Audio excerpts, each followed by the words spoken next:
Wonderful. Boa tarde, bem-vindos ao nosso escritório aqui de educação financeira. Meu nome é Heron de Souza. Hoje, junto com o Roberto e com a Flávia, a gente vai apresentar aqui para vocês alguns aspectos, eu diria, fundamentais sobre questões financeiras, né? A gente dividiu, eu vou falar da parte de proteção de patrimônio, os tipos de seguros que estão disponíveis, né, para você proteger seu patrimônio. O Roberto vai falar sobre investimento e a Flávia vai falar sobre mortgage, sobre investimentos comprando imóveis aqui no Canadá. Bom, um pouquinho de mim, eu estou aqui no Canadá desde 2002, já são mais de 20 anos. Entrei na área financeira em 2003, comecei primeiro com mortgages, aí depois, em 2008, eu migrei, né, vamos dizer assim, para a parte mais de educação financeira, que inclui seguros, também investimentos e outras, uma coisa mais abrangente, vamos dizer assim, né? E desde então, meu objetivo principal, além de distribuir produtos financeiros, principalmente é a educação financeira. A gente está fazendo uma campanha de educação financeira aí já tem alguns anos, e o nosso objetivo é educar 30 milhões de famílias até 2030. Por isso que tem aí, vocês vão ver os logos e tal, 30 até 2030. E a gente tem muitos, por enquanto está tudo em inglês, né, os nossos workshops, mas a gente tem vários workshops sobre educação financeira, pelo menos 3 vezes por dia, às 2 da tarde, às 6, se não me engano, e às 8 da noite. Depois eu posso passar todos os detalhes para vocês. É tudo gratuito, vocês podem assistir os workshops. E é claro, e aí se vocês se interessar por uma coisa mais individualizada, mais pessoal, conversa comigo que a gente pode, né, fazer uma avaliação da sua situação financeira e ver quais seus objetivos, principalmente, e como alcançá-los, tá bom? Como eu falei, já estou nessa estrada aí, já tem mais de 20 anos, já vi de tudo. E eu acho que, principalmente na comunidade brasileira, que falta que as pessoas vêm para cá, né, para o Canadá, com a intenção de trabalhar, às vezes até conseguem ganhar uma grana boa, né, mas só que não sabe como multiplicar esse patrimônio, como alcançar certos objetivos, principalmente a aposentadoria, né, que é muito diferente do Brasil. Eu não sei como está no Brasil agora, mas eu lembro que antes você era funcionário público, militar e tal, e você ganhava mais quando aposentava do que quando estava na ativa. Aqui não existe isso. E eu falo assim, qual é a lógica, né, de você não estar produzindo e alguém te pagar mais do que você produz? Que não existe isso. Então, uma das questões principais para as pessoas é a aposentadoria, é sair das dívidas, é educação das crianças, que aqui também não é gratuito, né, universidade, etc. Então, o objetivo principal é você definir quais são os seus objetivos e aí trabalhar para isso, né? Ter um planejamento. Então, uma coisa que eu promovo muito é esse livro, né? Eu tenho ele em português e em espanhol. Quem sabe um dia eu traduzo eles para o português, né? Eu vou dar de presente para vocês, pode escolher o espanhol ou inglês. E é um livro bem didático, vamos dizer assim, é bem simples, inglês bem básico, espanhol bem básico também, para você saber quais as coisas fundamentais. O nome já é bem sugestivo, né? Saving Your Future. É como se fosse preparar para o futuro. É um futuro financeiro, obedecendo aqui os princípios básicos de construção de uma fundação financeira bem sólida. E aí o que eu vou falar hoje é sobre isso. Eu vou falar dessa questão da base financeira, né? Então, mais ou menos assim, se você comparar a sua vida financeira, ou seu futuro financeiro, as suas questões financeiras com uma casa, ela vai ficar mais ou menos assim. A base, eu vou falar um pouco sobre isso, é a proteção. Aí depois você tem que elaborar um plano, uma estratégia para eliminar as dívidas, inclusive dívida do mortgage, né, que é uma das maiores dívidas que as pessoas têm. Se você for pagar o mortgage, o banco quer que você pague em 25 anos, em 30 anos. Né? Existem formas de você pagar, de eliminar essa dívida muito mais rápido. São estratégias que a gente ensina também. Fundo de emergência, é importante você ter um fundo de emergência. E só então você olha para as questões de investimentos. Fala que o fundo de emergência é um investimento que você tem de curto prazo, porque a gente não sabe quando vai ter uma emergência.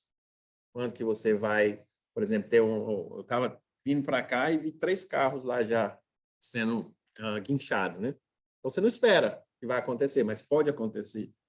Há uns 10 anos atrás, meu furnace, né, o aquecimento da casa, pifou no meio do inverno. O cara veio olhar para trocar não sei o que lá, 6, 7 mil naquela época. Então, se você não tem uma grana para esse tipo de emergência, o que acontece? Você vai acabar usando cartão de crédito, linha de crédito e vai entrar na dívida. Tá? Então, é importante ter fundo de emergência para alguma emergência e os investimentos seriam uma coisa mais de longo prazo, de médio e longo prazo, 3, 4, 5, 6, 7, 10 anos para frente. Aí tem vários tipos de investimentos. Inclusive, a gente vai falar aqui, o Roberto vai falar sobre isso, e a Flávia vai falar também com relação a real estate, né? Mercado imobiliário.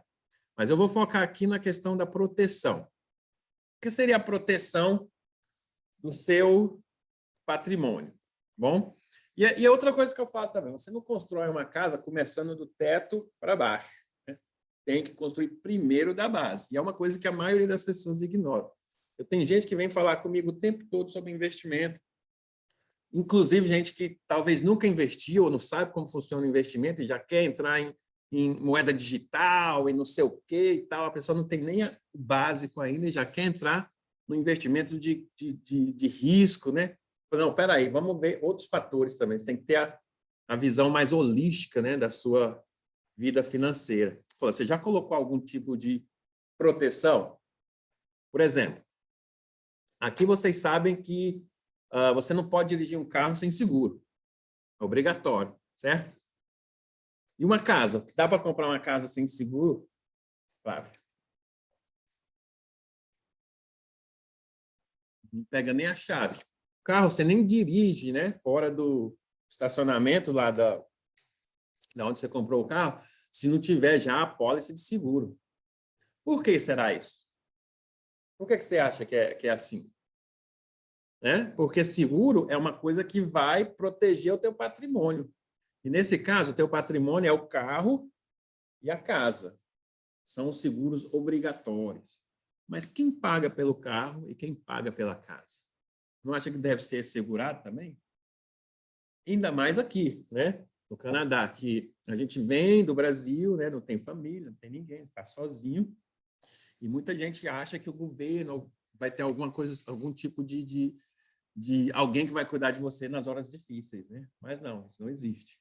Então, a forma de você proteger o seu maior patrimônio, que é você, o gerador de riqueza, o gerador de patrimônio, quem ganha o salário é você, quem trabalha é você, você tem que proteger. E é para isso que existe seguro. Seguro de vida, seguro de doença crítica, seguro saúde, todo tipo de seguro. É claro que você vai sentar, vai avaliar, ver qual que é o mais indicado para você. Tem seguro mais barato, seguro... da mesma forma que você compra uma casa e um carro e você dá uma olhada para ver qual que é o melhor para você, tudo tem um preço, tudo tem um custo, mas é algo que tem que ser olhado de uma forma bem atenta, né? Então, é muito importante que você veja isso. Aí, novamente, nessa questão de comparando com a casa, né? Olhando só a parte de baixo aí da fundação da sua vida financeira, você vai ter algumas questões que têm que ser avaliadas. Primeiro, são despesas finais. Existem alguns produtos, né, vamos dizer assim, que cuidam das despesas finais. E eu acho que é um assunto, às vezes, tão delicado falar de questões, por exemplo, de doença, de morte, de invalidez, né? Mas é algo que você tem que levar em consideração. Não tem como. A gente não planeja essas coisas, mas essas coisas acontecem. E quando acontece, é aí que a pessoa entra num problema financeiro muito grave. Então, para proteger o seu patrimônio, proteger a sua família, você tem que olhar nesses tipos de questões aqui. Por exemplo, questões de despesas finais. O que acontece quando a gente morre aqui no Canadá? Um funeral simples aqui não sai por menos de 8, 10 mil dólares. É algo bem simples. São as despesas finais. Seguro de vida. Outra questão muito importante, porque, como eu falei, se algo acontece comigo, eu sou o gerador de renda da minha família, um dos principais. Se algo acontece comigo, o que acontece com a minha família? O que acontece com a prestação do mortgage? O que acontece com a prestação do carro? O que acontece com quem vai fazer as compras do mês? Então, tem vários tipos de seguro. Doença crítica também é um dos seguros mais importantes, porque as pessoas têm aquela ideia de que seguro de vida, eu pago, e quando eu morro, alguém recebe, né, no meu lugar. Então, às vezes, as pessoas já criam ali uma barreira, porque acham que ele não vai se beneficiar disso. Eu sempre falo, seguro de vida é para quem se sente responsável por os que ficam para trás, né? Seja filho, seja esposa ou esposo. Mas o seguro de doença crítica não é um seguro para nós mesmos. E quando eu comecei nessa área aqui, em 2008, a estatística era de 1 em cada 4 canadenses ia desenvolver ou ataque cardíaco, ou stroke é o que mesmo? É derrame, né? AVC, e algum tipo de câncer. Esses 3 aí fazem aí mais de 80% dos claims de doença crítica.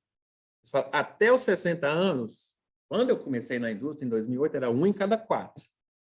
Aí depois mudou 1 para cada 3, 1/3, né? Sabe o que é agora? 50%. Infelizmente, tem 5 pessoas aqui, né? Antes dos 65, talvez 2 ou 3 de nós vão desenvolver um desses 3 aí. Ou seja, um ataque cardíaco, um AVC ou algum tipo de câncer. Essa estatística é horrível, infelizmente, né?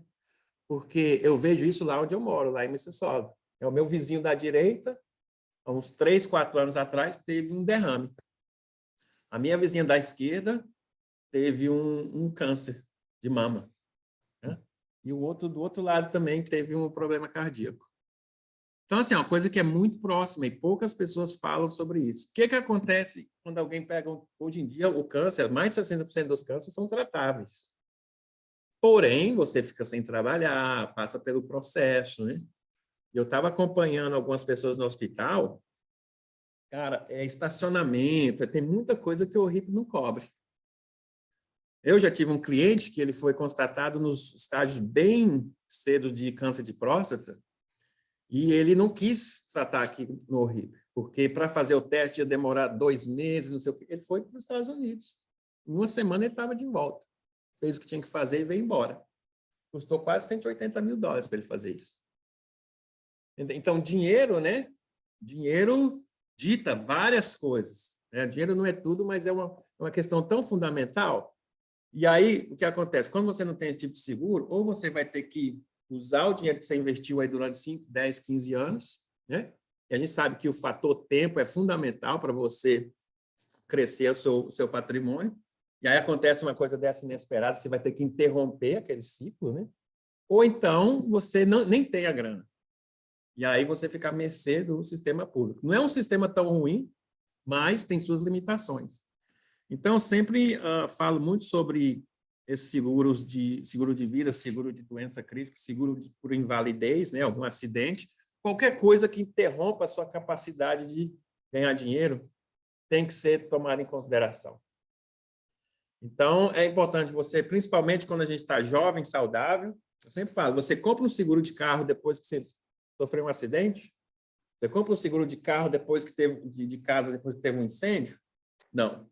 Então, quando é o melhor tempo da gente ver seguro de vida, seguro de doença crítica, seguro de invalidez? Para a gente estar jovem e saudável. O custo é muito baixo, né? O investimento é muito mais baixo. E outra coisa também é que existem tipos de seguro que são seguros permanentes, que vão te assegurar até os 100 anos de idade, ou até 80 anos de idade. E quando você começa um seguro desse bem jovem, né, como eu falei, o custo do seguro é bem baixo e muitas vezes o dinheiro que você investiu, você recebe muito mais do que o que você colocou. Tá? Então, existem vários produtos, várias estratégias no mercado, né,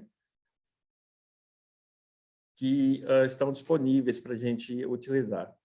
Tá bom? Outro seguro importante, outro aspecto importante do seguro de vida, que eu falei, é que você pode começar você pode também iniciar para criança, que é uma coisa que as pessoas também não conversam muito, né?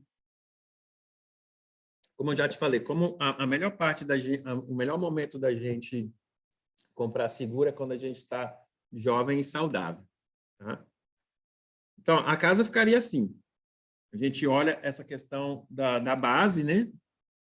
Aí depois a gente olha pela questão de como construir a riqueza, seria talvez os cômodos dessa casa, né? Uma forma confortável de morar, e você tem que também prestar atenção na questão dos impostos. Aqui no Canadá tem vários tipos de investimentos, alguns você paga imposto, outros não. Então, eu quero chamar a atenção aqui, vocês verem ali, vantagem no imposto, os investimentos que dão vantagem no imposto de renda são Tax-Free Savings Account, Real Estate, quando você compra uma casa que você mora nela e você vende, depois você negocia, você não paga imposto no lucro que você obtém, mas tem um tipo de seguro aí que chama Universal Life, que cuida da sua questão de seguro, vai te dar uma cobertura de 250, 500, 1 milhão, seja lá quanto for, e você vai pagando aí durante 20, 30 anos, e esse seguro, além de ter essa proteção, também pode ter proteção de doença crítica, proteção de seguro de vida, de invalidez, tudo junto, né, como se fosse um combo, mas tem uma porção aí também que é um investimento. Geralmente você investe em alguns fundos, por exemplo, do índice, né, no index do Nasdaq, da S&P 500, da Canadian, né, TSX também, que você tem dois componentes ali. Tem um investimento, né, que vai gerar renda para pagar pelo custo do seguro. Então, em tese, né, o custo daquele seguro ali sai meio que do seu investimento, não sai do seu próprio bolso. Então, eu gosto também de promover esse tipo de seguro, é muito bom para a criança, quando você compra ele quando ela é jovem, porque essa criança não vai precisar se preocupar com o seguro quando ela tiver com 30, 40, 50 anos, né? E também ela pode ser uma fonte de investimento que ela pode tirar para casamento, para viagem, para comprar casa, seja qual for. E outra coisa que a gente tem que se preocupar também, que seria o topo aqui da casa, é o planejamento tributário, né? Não só a preservação da nossa riqueza, dos nossos bens, mas a transferência. Então, essa base aqui, se a gente colocar ela de uma forma bem assertiva, ela vai impactar na construção da riqueza e principalmente na preservação e transferência de bens. É uma coisa que as pessoas também não têm ideia que aqui quando você vem a falecer, na hora de transferir seus bens, sua riqueza, você vai ser taxado imensamente. Em Ontário pode chegar a 40%. De tudo que você construiu durante a vida, na hora de transferir para os seus filhos, netos, seja lá quem for, vai ter uma taxa muito alta, não só de impostos, como taxa de advogado, de contador e tal. Uma forma de você reduzir essa taxa é você ter uma porção do seu portfólio em seguro de vida, porque quando você vem a falecer, aquele seguro vai ser pago para a sua família livre de qualquer imposto, de qualquer taxa. Então, a família pode utilizar aquele seguro para pagar o imposto dos outros bens, seja questões de imóveis, tudo que não tiver dentro do seguro pode ser, você pode pagar o custo de transferência daqueles bens com o que vem proveniente do seguro. Então, essa base aqui é fundamental para que a gente possa planejar e ter uma redução das taxas quando chegar o momento de transferir os nossos bens para os nossos herdeiros, né? É uma coisa também que eu sempre falo, né, que a questão financeira é que a gente não pode se prender só no agora. O agora é muito limitado, a gente tem que pensar daqui 5, 10, 15, 20 anos, né? E duas coisas podem acontecer, a gente pode ter uma vida longa ou algo também, né, pode acontecer ao longo do caminho aí que pode interromper o nosso ciclo, né? Até então, eu queria só encerrar com esse timeline aqui. Quanto tempo eu tenho? 5, ok. Vou encerrar com isso aqui rapidinho. Ó, isso aqui é a nossa timeline financeira. Importante a gente colocar isso em perspectiva. Agora, estamos todos trabalhando para quê? Para ganhar uma grana, né? E aqui a gente vai olhar entre agora e até os 100 anos de idade, tá? Acontecerão 3 períodos bem diferentes que a gente tem que planejar. Então, agora a gente está trabalhando, estamos ganhando uma grana, nosso salário e tal, para cobrir as despesas do dia a dia. casa, comida, transporte, todos os boletos, né? Vamos assim dizer. Então, estou trabalhando agora para manter o meu estilo de vida. Só que, em algum momento, eu vou ter que me aposentar. Geralmente, aqui no Canadá, a gente fala de aposentadoria aos 65. E a morte aqui no Canadá, né, a expectativa de vida para os homens é por volta de 85 anos. As mulheres por volta de 87. Por que será, hein, Flávia, que mulher vive mais? Se a gente se aposentar aos 65, nós homens, e a gente via falecer aos 85, então a gente tem aí 20 anos de aposentadoria, no mínimo, né?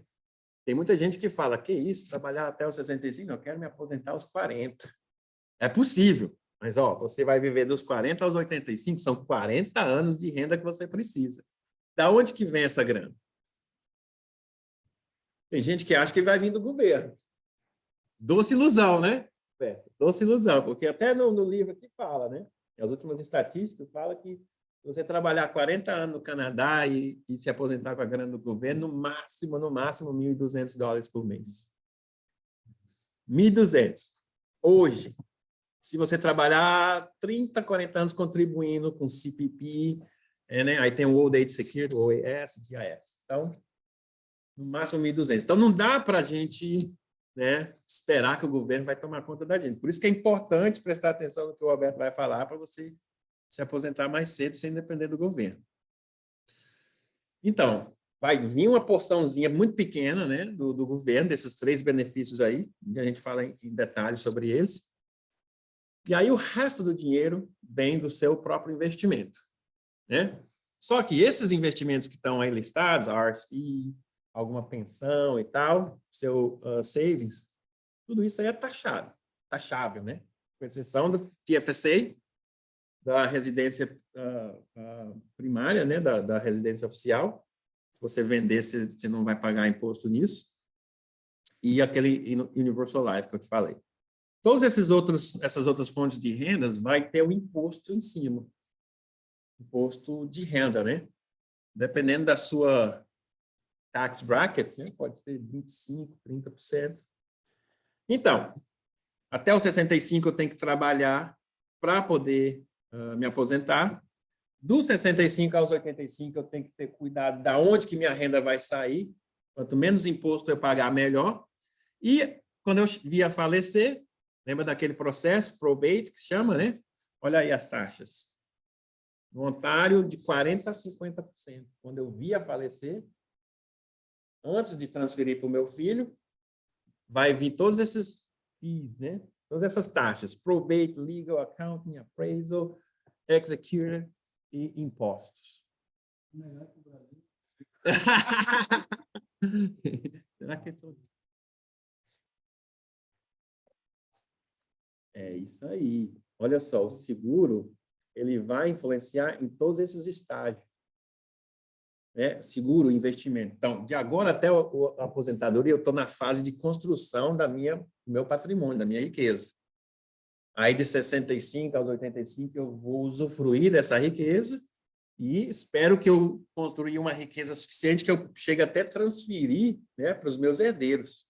Então, cada estágio, não só você tem que sentar e reavaliar a sua questão financeira, as suas opções de investimentos e as opções de seguro também, porque uma coisa pode acontecer, eu posso viver uma vida longa até os 87, até os 100 anos, né? Quanto mais longa a minha vida, mais eu preciso de recursos, mas pode acontecer também de eu ficar doente ao longo desse caminho. E o pior, posso vir a morrer, né? Agora, a gente estava falando ali da prima da Flávia, 30 e poucos anos, 32, Covid, né?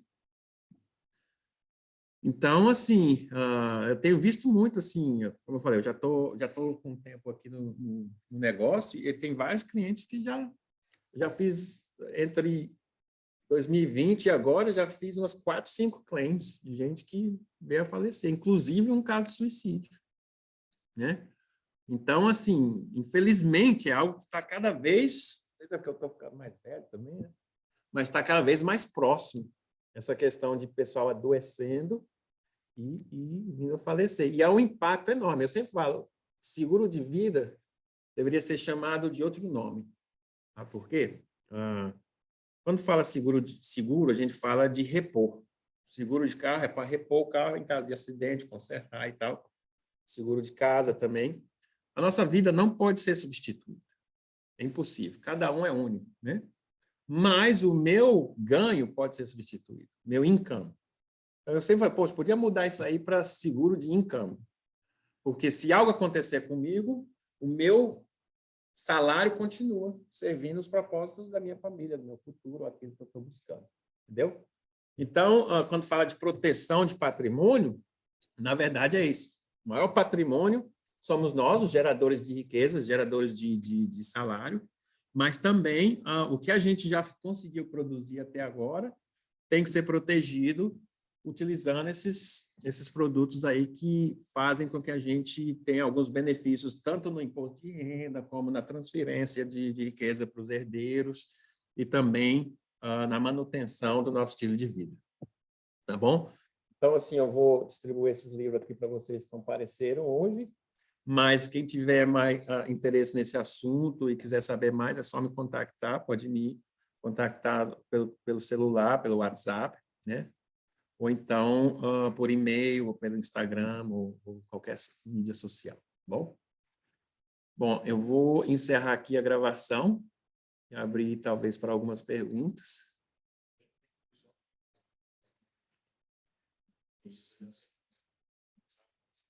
Será que tem como pausar aqui? Não. Tem um pause. Aqui, ó, pause. Ótimo, perfeito. Então, vou pausar aqui.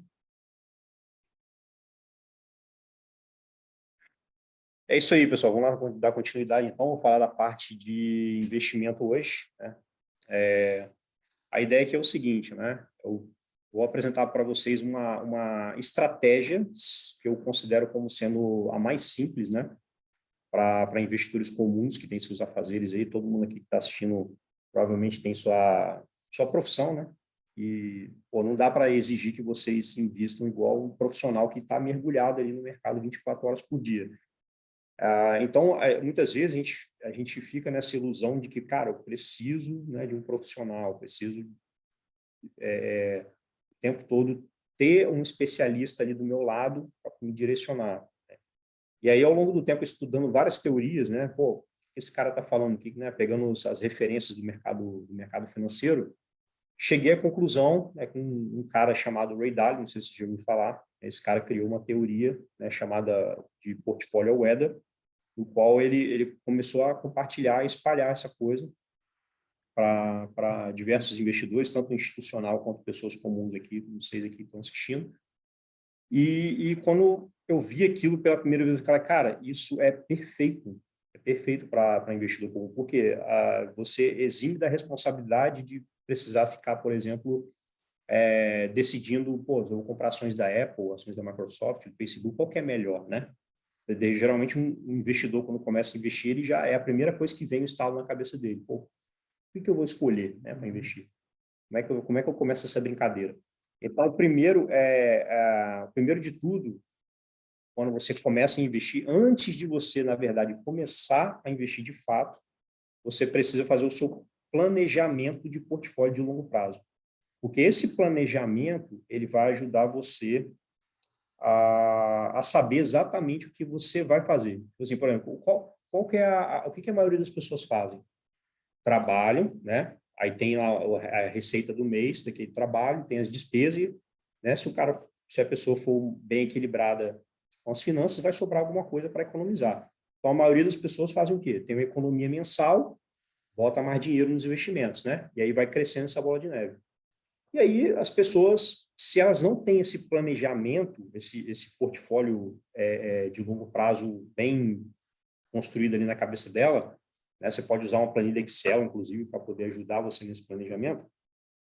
E, inclusive, eu tenho, né, alguns materiais a respeito disso, eu posso distribuir com vocês depois. A pessoa fica perdida, né? Ela não sabe exatamente o que fazer. Esse mês eu vou aportar em quê? Será que renda fixa? Mês que vem eu vou fazer o quê? Vou comprar ações da Apple. No outro mês eu compro um título de dívida, né? E o cara fica nessa. Ele fica meio refém daquela história de, tipo assim, o que está melhor para investir agora, né? Tanto é que os vídeos que mais bombam na internet, logo quando vira o ano, justamente o melhor investimento para 2023. Aí o ano que vem, o melhor investimento para 2024. Porque, na verdade, não existe isso, né? Só que como o ser humano ele está sempre à procura dessa coisa do que está melhor para investir agora, os YouTubers, né, eles se aproveitam dessa procura massiva por essa coisa e começa todo mundo a fazer o mesmo vídeo. Você pode ver que vai ter uma porrada de vídeos sobre o mesmo assunto. O que investir em 2023, entendeu? Ou por exemplo, se a gente está hoje vivendo um problema inflacionário mundial, né? A inflação ficou maluca no mundo todo. Você também vai achar vários vídeos onde investir num ambiente de inflação elevada. Mas, na verdade, nada disso você precisa. Porque se você tem o seu planejamento de portfólio, você para de se preocupar com questões macroeconômicas, né? Então, para de ficar ali fissurado em, vou ler notícias, vou ver o que o presidente está falando, vou ver isso, vou ver aquilo, política. Não precisa. Porque a ideia aqui, o próprio nome já fala, no start do investidor global. A ideia é você montar um portfólio que você vai ter uma distribuição geográfica. Então, você vai ter ações americanas, ações canadenses, Brasil, não interessa, né? Mercado emergente em geral, Ásia, você vai estar exposto ao mundo. Mas, pô, Beto, isso é muito complexo, não precisa de muita grana para poder fazer um portfólio, não precisa. Por quê? Criar uma coisa chamada ETF, né? Que nada mais é do que um fundo de investimento, né? Só que a gestão é passiva, ou seja ele replica índices de mercado, e aí você simplesmente elimina a necessidade de pensar. Essa é a verdade. Você elimina a necessidade de escolher entre ações, porque às vezes um ETF, por exemplo, que te dá uma exposição global, né, geográfica, ali dentro às vezes vai ter 20 mil empresas diferentes. Entendeu? E aí você não precisa mais se preocupar, qual o país que vai se dar melhor nos próximos 10 anos? Será que, né, muito se fala, por exemplo, da Índia, não, a Índia vai ter um motor de crescimento aí nos próximos 10 anos, vai ser a nova China, e por aí vai. Você não precisa saber de nada disso, não precisa. Por quê? O seu portfólio já vai estar composto por todas essas coisas, entendeu? E aí você vai se beneficiar e vai não precisar ficar pensando o tempo todo sobre o futuro, né? O que vai ser melhor. Não precisa o que vai ser melhor. E aí, outra coisa que eu quero mostrar para vocês aqui é não só saber onde investir, mas também como você consegue gerenciar o seu portfólio de forma autônoma, né, sozinho, sem precisar de especialista, tá? Vamos lá.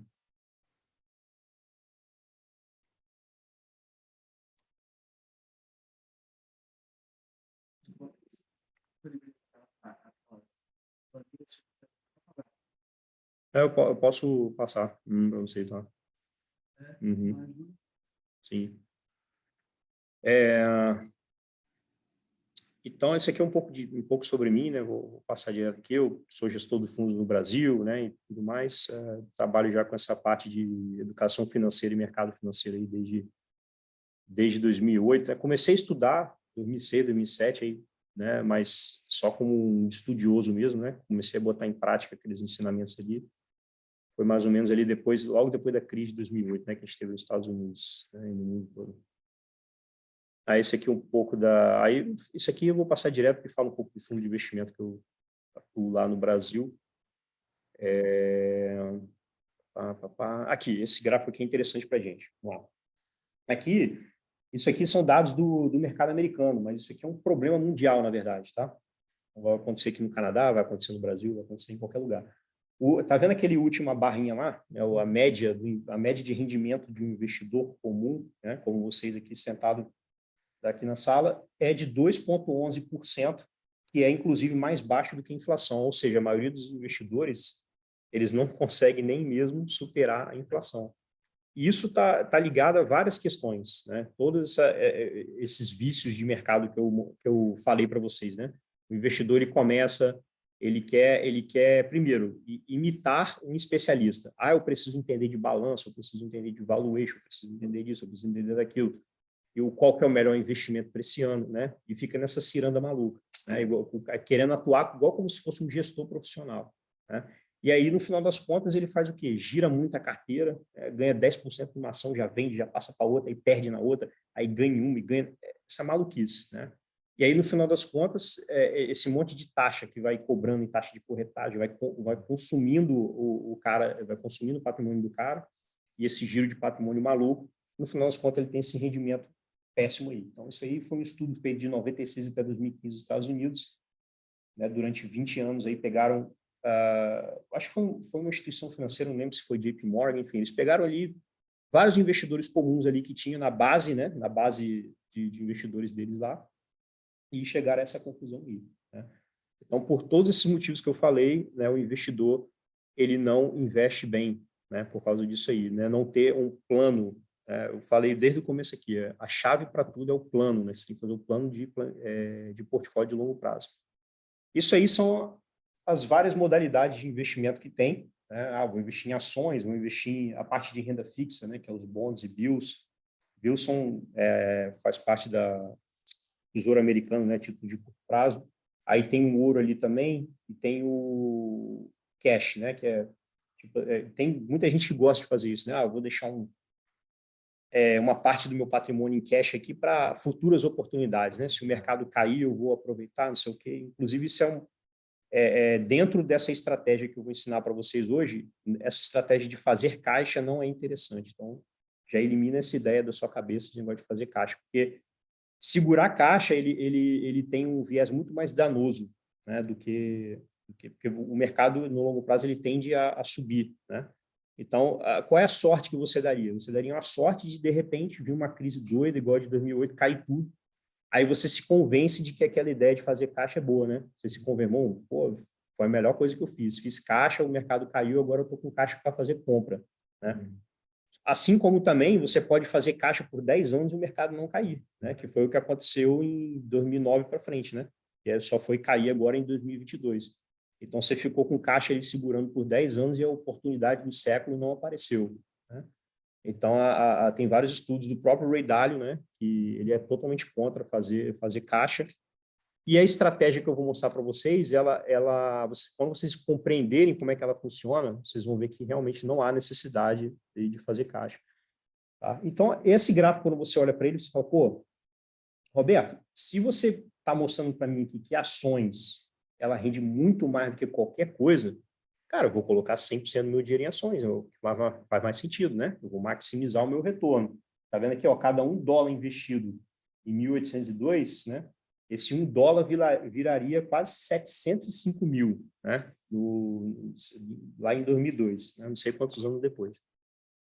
Só que isso não é verdade. Essa coisa de você investir 100% em ações e ter o melhor retorno, isso não é verdade. E eu vou explicar para vocês por que não é, que isso acontece.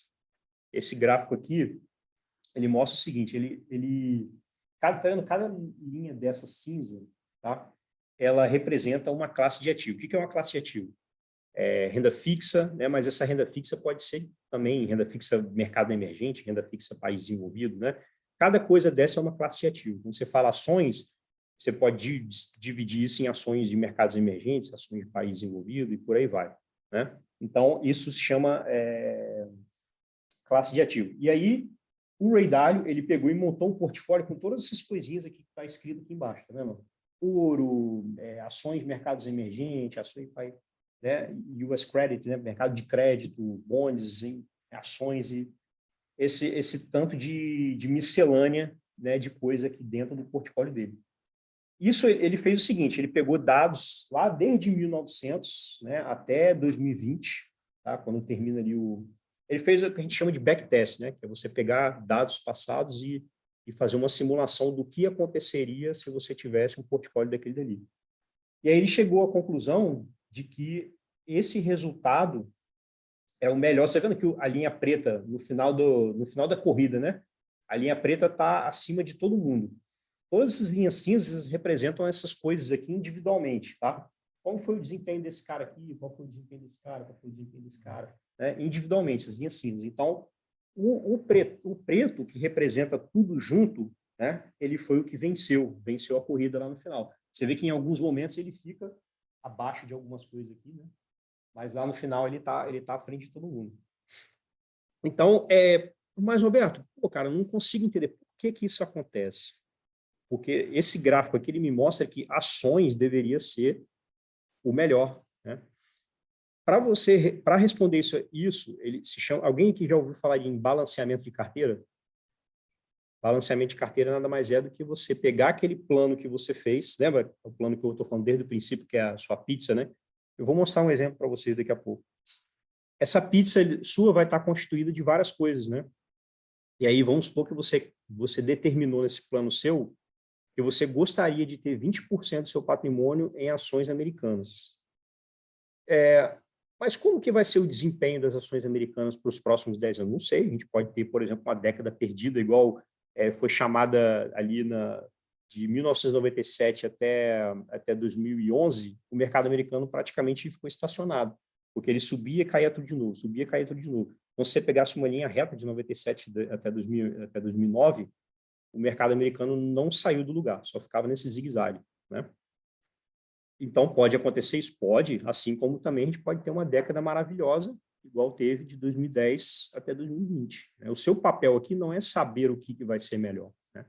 Mas, enfim, supondo que você pegou essa década horrível, né, aí entre 97 e 2009 ali, né, que dá, inclusive, um pouco mais de uma década, e as outras coisas foram bem. Você tem, por exemplo, ali ações de mercados emergentes, que de repente foi bem, teve um boom das commodities, não sei o quê, fez tudo subir, tal.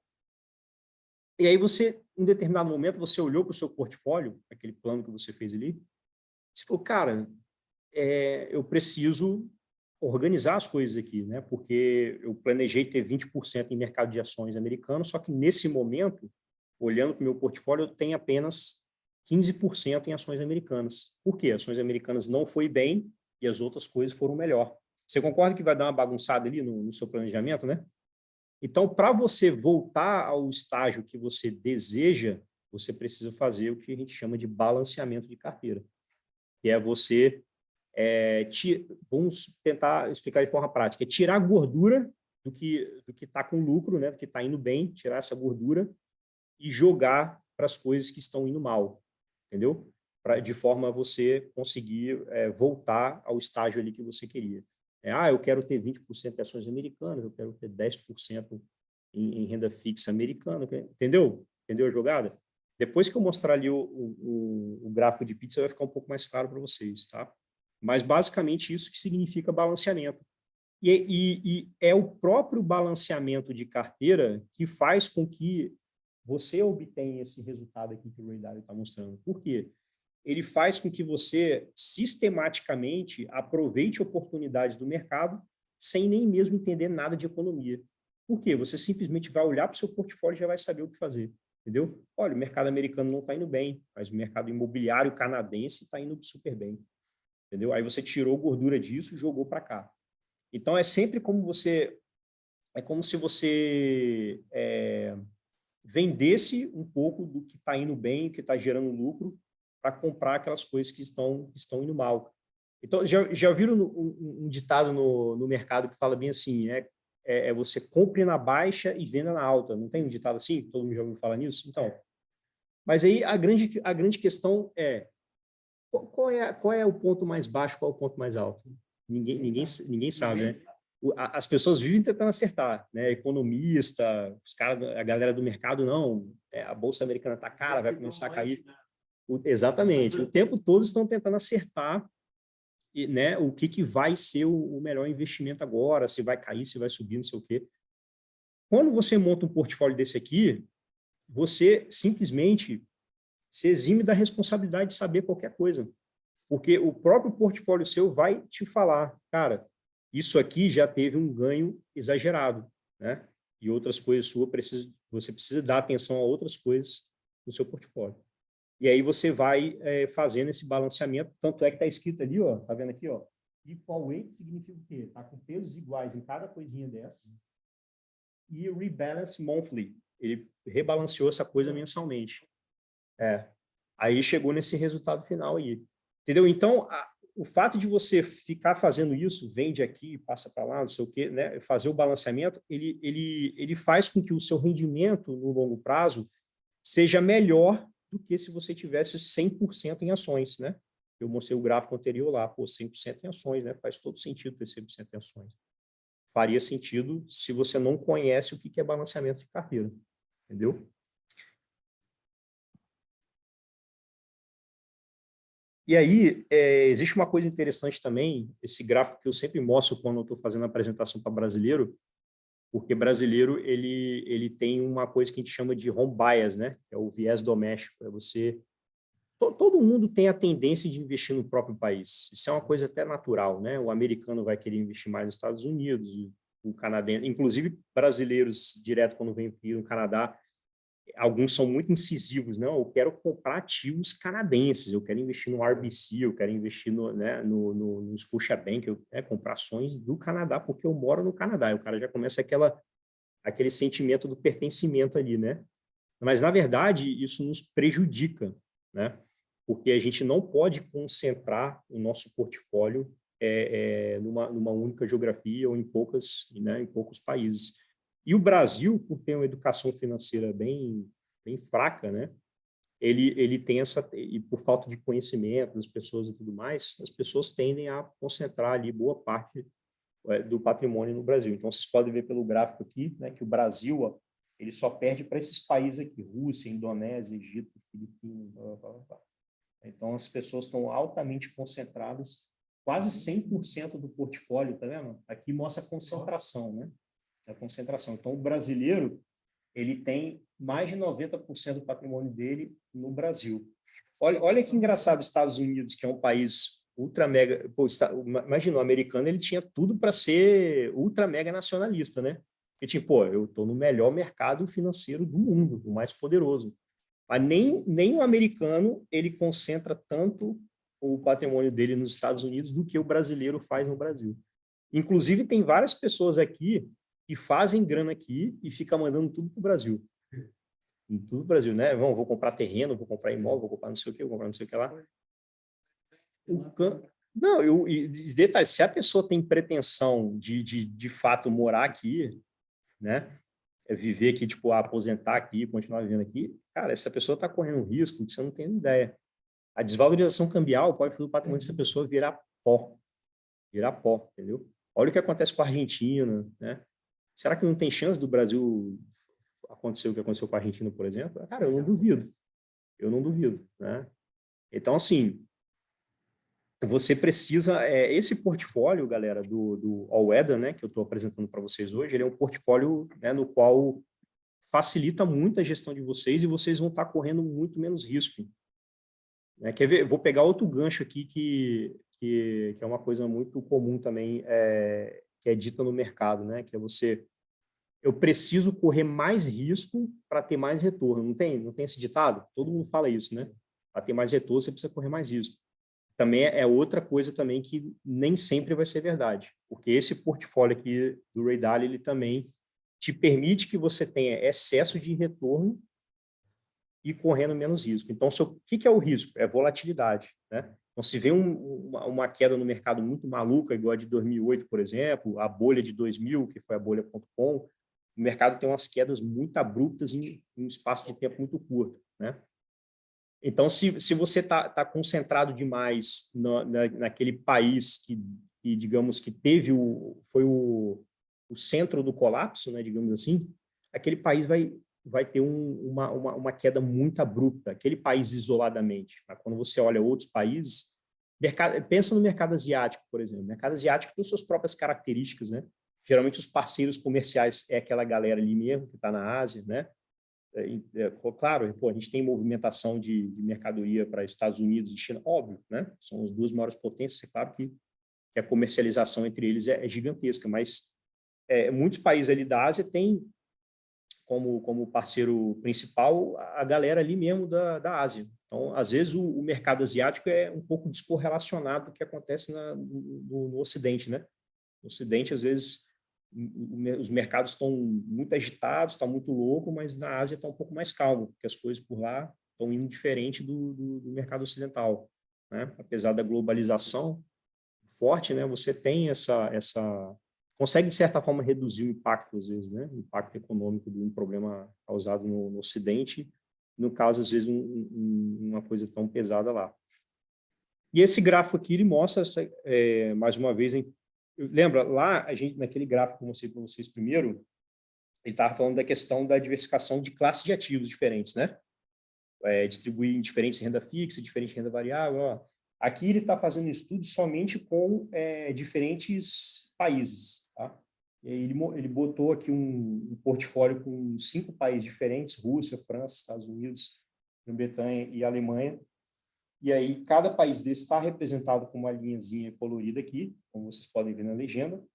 E o portfólio, e essa linha preta, é o portfólio lá que é a galera toda misturada, né? É o portfólio montado com todos esses países juntos.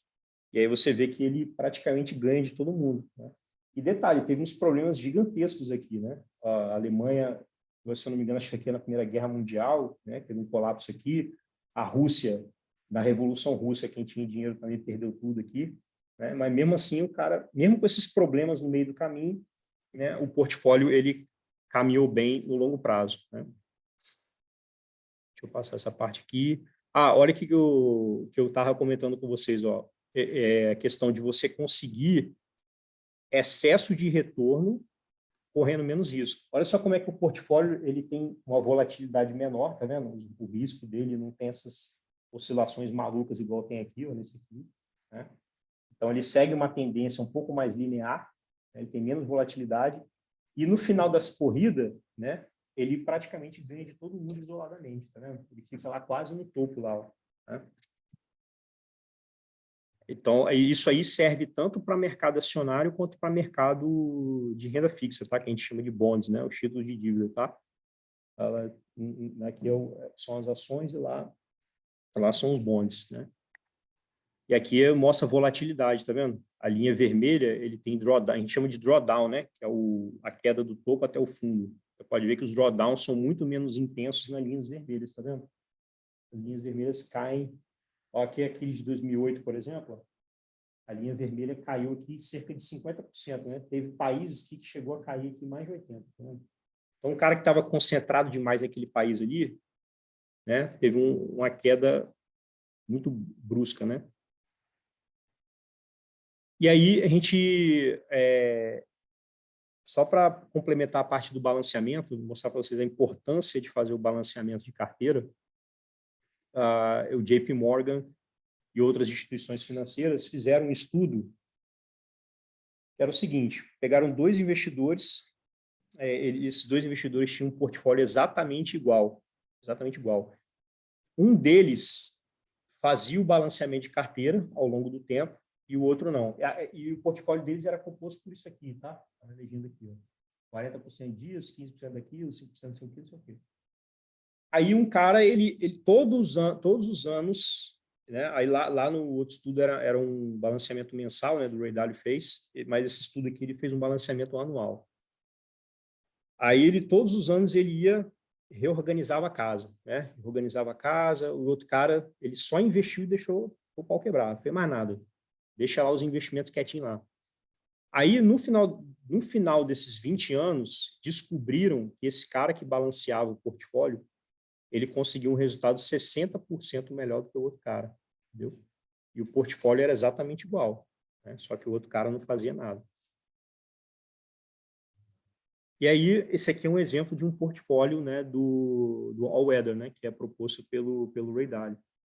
Então, já está chegando no finalzinho.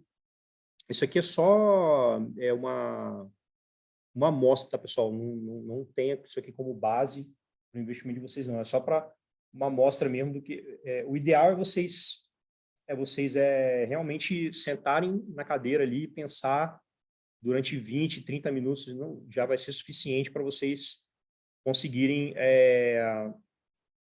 distribuir ali o seu portfólio entre geografias diferentes, classes de ativos diferentes. Alguém que não sabe o que é ETF, ou todo mundo sabe o que é ETF aqui? Não sabe não, né? Bom, ETF é o seguinte, essa indústria começou muito, muito simples, né? Hoje essa indústria expandiu demais. Quem foi o cara chamado John Bogle? Foi ele que foi o chamado de pai dos ETFs, né?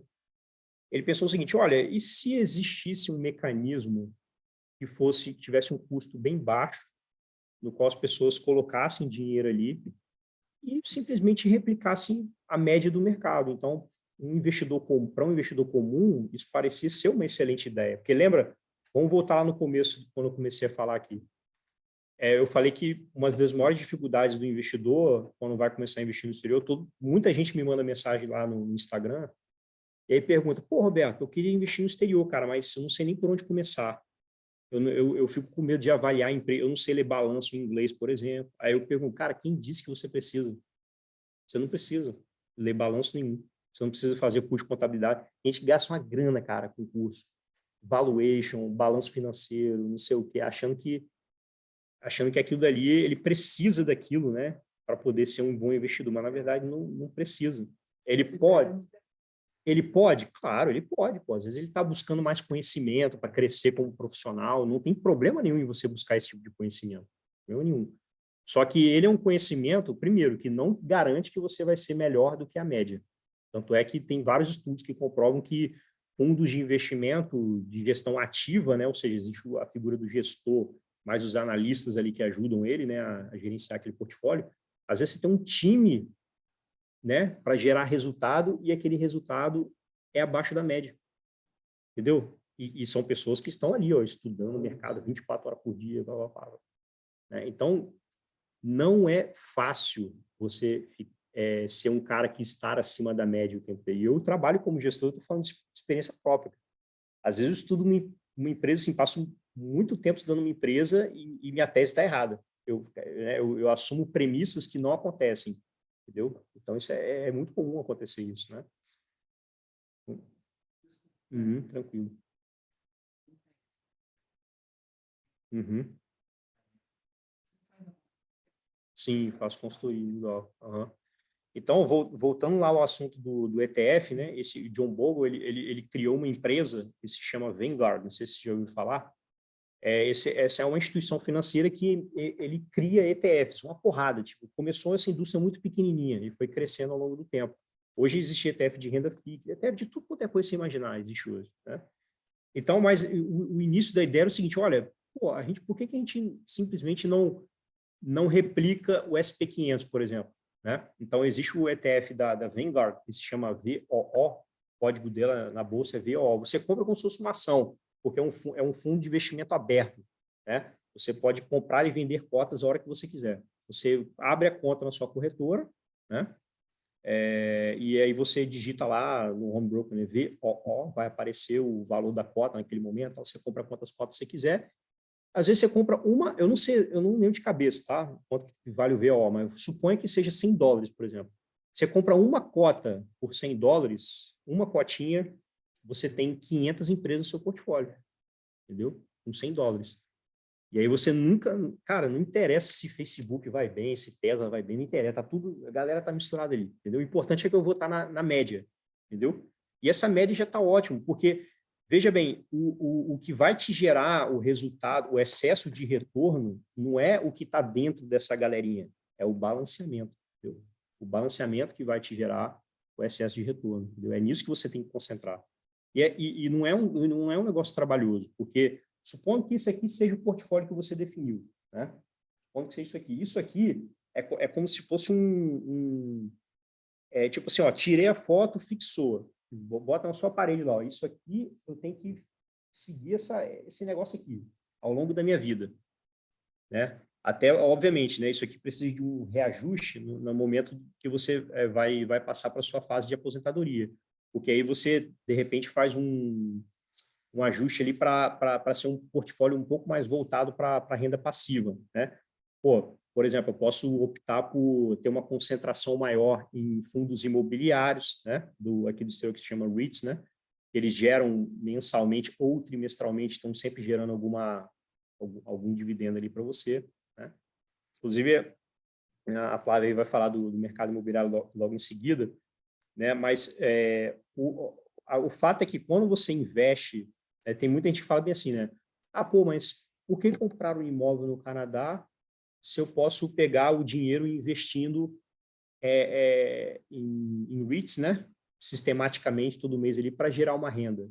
E no final das contas você sócio, né, de vários imóveis, não sei o quê, eu vou investir muita grana no imóvel aqui no Canadá, mas veja bem, são coisas completamente diferentes, porque investir no imóvel, né, um imóvel próprio ou um imóvel para investir, igual a Flávia vai ensinar para vocês aí, você não está tirando o dinheiro do seu próprio bolso, 100% do dinheiro, né? Você dá a entrada, certo? Você tem que ter o dinheiro para a entrada e o resto o banco vai financiar.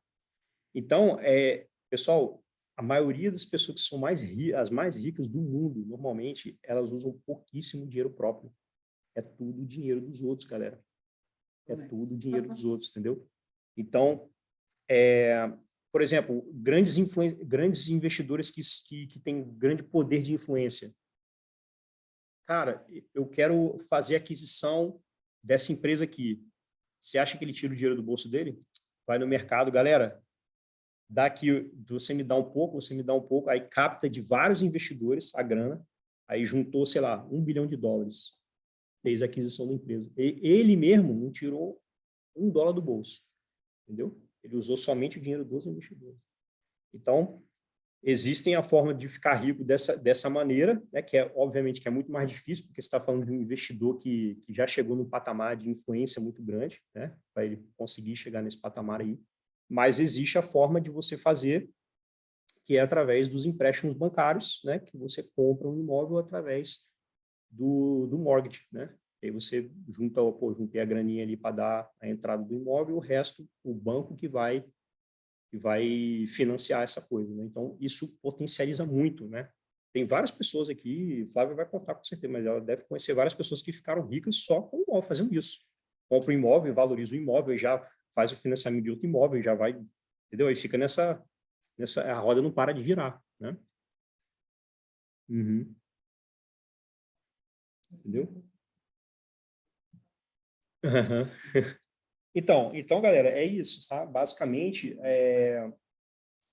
por mais assim por mais que vocês gostem muito de um determinado mercado, como o mercado imobiliário, por exemplo, não deixem de construir coisas paralelo a isso, né? Não concentre todo o seu patrimônio numa classe de ativo só, porque a gente nunca sabe do futuro, sempre pode acontecer um colapso. Pô, Roberto, é muito difícil o mercado imobiliário do Canadá entrar em colapso. Mas, cara, pode acontecer, tudo é possível. Tudo é possível. E os Estados Unidos não entrou em colapso em 2008? Quem tinha todo o patrimônio atrelado ao mercado imobiliário, naquela época, sofreu muito, com certeza, né? Então, assim, você precisa estar diversificado, tanto geograficamente quanto em classes de ativos diferentes também. Você precisa ter no seu portfólio todas essas coisinhas aqui, a parte de renda fixa, renda variável. Quando eu falo renda variável, essa galera toda, é ações, é fundos imobiliários, né, se quiser ter criptoativos também, né, mas, obviamente, eu recomendo ter um pequeno percentual, né, 2%, sei lá, entendeu? E é isso, né? Aí eu criei aí deixa eu só falar rapidamente, quantos minutos eu tenho? Já acabou? Acabou já o tempo? 5 minutos? Só vou falar das contas rapidamente aqui das contas que tem aqui no Canadá, que é importante para vocês, né? Porque o que eu falei até agora serve para qualquer pessoa que mora em qualquer lugar do mundo, né? Ela pode usar essa metodologia. Mas aí, no caso, para vocês que estão aqui, precisam entender algumas coisas sobre o mercado canadense, que são os tipos de conta, né? Os tipos de conta que eles chamam de registrado e não registrado, né? Então, você tem o Tax Free Savings Account, esse RESP aqui é para a parte educacional, né? Das crianças de vocês. A IF, geralmente, essa conta eu não tenho muito conhecimento, mas pelo que eu me lembro da época que eu estudei no college, né? Que eu fiz planejamento financeiro aqui no Canadá, você pode, por exemplo, você acumulou dinheiro aqui no RSP, aí você pode transformar numa conta dessa para você receber rendimentos ali mensais durante a sua aposentadoria. Né? Mas vamos lá, vamos explicar rapidamente cada uma dessas coisas aqui. Tax Free Savings Account, normalmente é a conta que você usa primeiro. A maioria das pessoas usa primeiro. Por quê? É uma conta que você tem muita flexibilidade de investir e você tirar a grana depois quando você quiser, né? Seja lá para qual finalidade for. Todos os anos o governo ele determina qual é o valor máximo que você pode contribuir dentro dessa conta, né?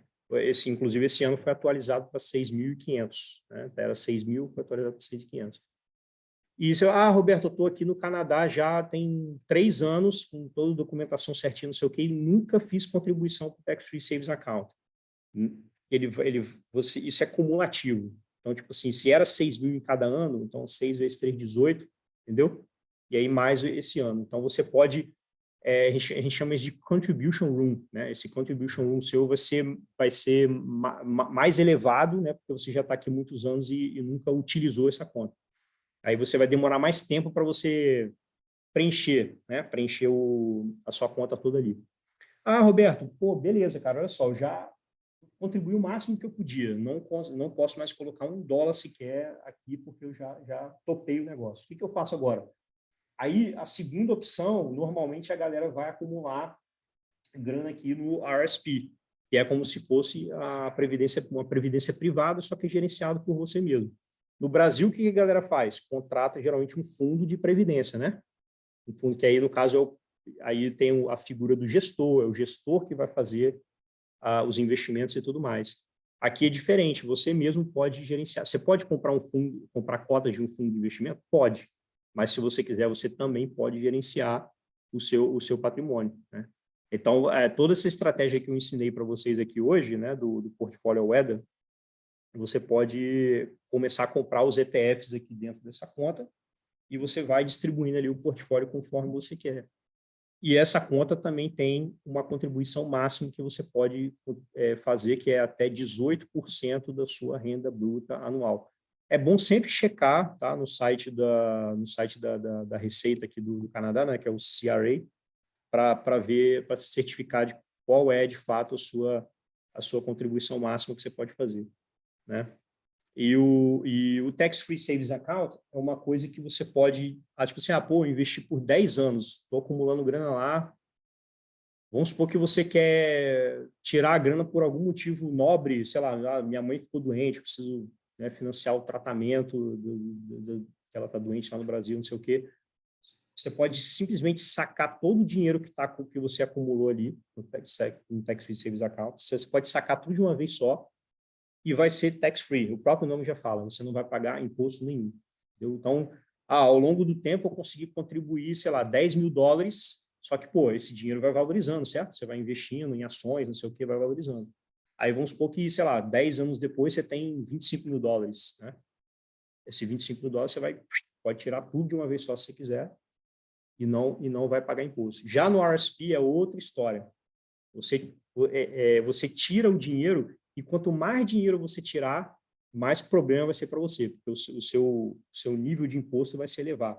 O que acontece? Quando você tira dinheiro do RSP, ele pega essa grana e junta com a sua renda anual. Entendeu? Então, vamos falar, 2022 eu fiz, sei lá, né, $50.000 no ano. Tá?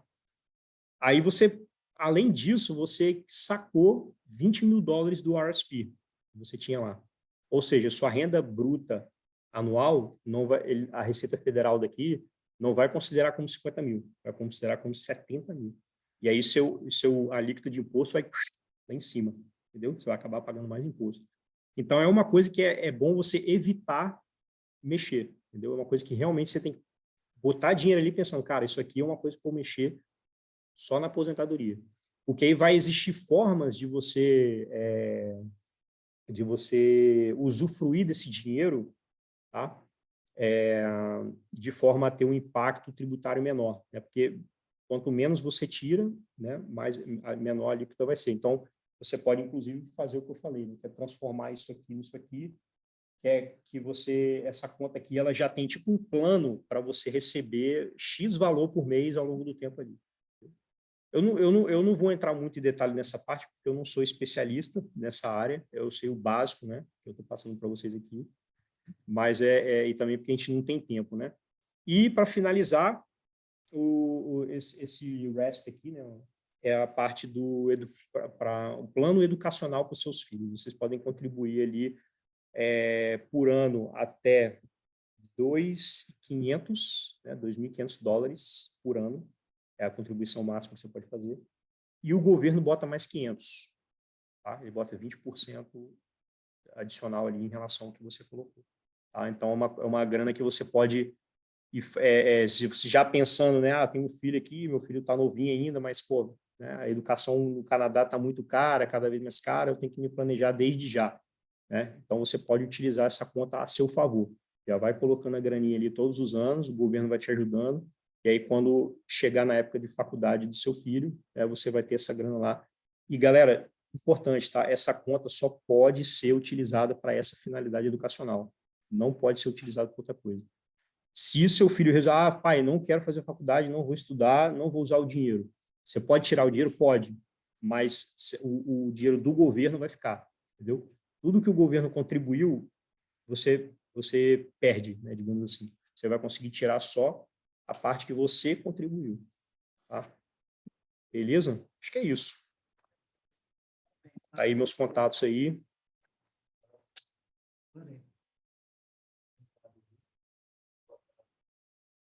Eu só parar aqui.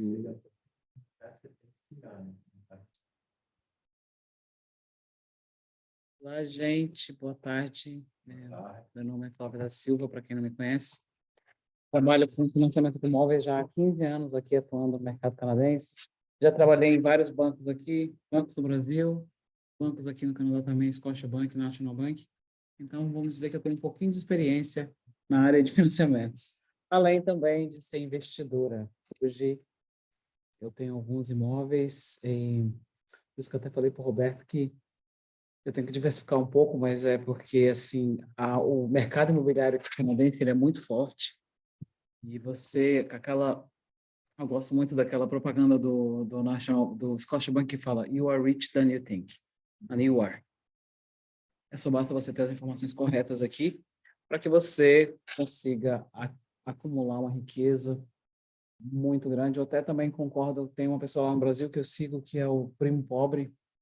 Ele fez alguns dias não tem nada que dá mais dinheiro do que o mercado imobiliário. Então, eu estou aprendendo outras coisas também, mas o mercado imobiliário realmente é muito forte. Então, vamos lá. A palestra que eu fiz para vocês é uma palestra assim, bem rápida. Eu vou abrir para depois perguntas, mas é bem rápida. Então, eu coloco aqui como primeira casa no Canadá, a casa própria, o maior investimento patrimonial da família. Para você comprar uma casa própria aqui no Canadá, o primeiro passo não é procurar o corretor de imóveis, porque a gente tem a gente lá no Brasil, como pessoa procura primeiro o corretor de imóveis, então a gente acha que é a mesma coisa, e não é. O primeiro passo para você comprar a sua casa, você precisa saber quanto que você tem de dinheiro, qual vai ser disponibilizado para sua carta de crédito. Então, o primeiro passo é entrar em contato com o mortgage broker. Quando você entra em contato com o corretor de imóveis, ele vai te passar automaticamente para o mortgage broker com quem ele tem afinidade, que faz parte do time dele. Tá? No meu caso, hoje em dia, eu trabalho com uma equipe enorme de corretores brasileiros também, advogados. Nós formamos uma equipe muito grande e a gente pode te ajudar em todos desde da mortgage, depois com o corretor de imóveis, depois com o advogado, pessoa que faz o seguro. Então, a gente tem uma equipe completa para te ajudar, tudo em português. Então, o que a gente precisa? O primeiro passo. Primeiro é o credit score, né, gente? O credit score aqui no Canadá, ele é rei. Se você não conhece, você não sabe como é que funciona o credit score, eu tenho um e-book que custa R$ 9,90, ele é best-seller já há 3 anos no Amazon e também no Hotmart do Brasil. Lá eu falo todos os segredos do credit score, porque trabalho com isso há 15 anos e vejo todos os dias o credit score. E muitos brasileiros, a gente chega aqui, talvez, como não tem essa educação financeira sobre o crédito, que também está se desenvolvendo no Brasil, mas é ainda coisa um pouco diferenciada. Então, aqui, o credit score é o primeiro passo para você comprar uma casa. Você tem que ter um credit score no mínimo de 680 para ter acesso a todos os programas governamentais grandes do governo. Então, a entrada de uma casa própria são 5% apenas para quem é residente permanente e canadense. Hoje em dia, infelizmente, o Work Permit, o governo, com essas novas leis que entraram em vigor a partir do dia 1º de janeiro de 2023, o governo proibiu qualquer pessoa que não seja canadense nem residente permanente para comprar aqui, incluindo também o pessoal que tem Work Permit. Então, se você tem Work Permit, nesse momento se torna impossível de comprar a casa própria aqui no Canadá, porque eles vão te pedir 3 anos de trabalho fixo e a casa não pode ultrapassar $500 mil. Então, assim, realmente, o governo está tentando controlar o mercado, baixando o preço das casas em todo o Canadá. A gente viu aqui em Toronto as casas caíram mais ou menos cerca de 30%. Isso foi um impacto muito grande aqui para a gente, mas as pessoas estão reclamando demais que falam que o juros está muito alto. Mas, na verdade, não adiantava nada a gente ter juros baixíssimos, 1,45, com casas que ninguém poderia comprar. Então, o governo agora definiu que a gente tem um juros mais alto. A gente teve 8 aumentos do ano passado para cá, no juros variável, né? E agora o governo diz que é um último aumento, acho que eles estão com uma melhor percepção do mercado canadense aí para os juros. A gente precisa do histórico de crédito e a renda. Aqui a gente computa a sua renda para você comprar uma casa, 4,5 mais ou menos da sua renda bruta. A gente não utiliza a renda líquida, nós utilizamos a renda bruta para fazer o empréstimo. Quando você compra uma casa aqui com menos de 20% de entrada, você é obrigado a pagar esse seguro, que é o CMHC, Canada Mortgage Housing Incorporation. Você não tem como comprar uma casa se você não tiver, se você der 20% de entrada, você não paga esse seguro. Mas, se você der menos de 20% de entrada, você é obrigado a pagar esse seguro. Esse seguro é obrigatório, não existe possibilidade alguma de você comprar sem ter esse valor do seguro. Esse valor do seguro vai depender de 5%, você vai ter aí mais ou menos para 5%, 4% em cima de seguro, isso vai ser amortizado em 25 anos. Flávia, não vale a pena comprar com seguro. Às vezes as pessoas me mandam, eu sou muito atuante no Instagram, muita gente me manda mensagem ali, a gente responde todo o termo de live ou de stories. Então, assim, não existe possibilidade, esse seguro não é um seguro de vida, esse seguro não vai ser para caso aconteça alguma coisa com você ou com a sua família, você vai receber. Esse seguro é para segurar os bancos para o governo canadense. Se você não pagou, o governo vai lá e paga a casa para você. Então, o seguro não tem nada a ver com seguro de vida. Muita gente acredita que esse seguro é seguro de vida. Então, não é. Ele é amortizado em 25 anos. É para proteger a instituição bancária. Não é para proteger nem você e nem ninguém. Então, nós temos uma amortização de 25 anos para você pagar. Vamos colocar ali que você vai comprar uma casa de 500 mil ou condo. 5% de entrada são $25.000, mais os custos adicionais da sua compra, que é 1,5% até 4%. Isso vai depender muito também se você é first time buyers ou não. Então, essa é a parte da seguradora. Como é que eu vou passar aqui? A gente tem uma nova lei que também muitas pessoas me perguntam isso.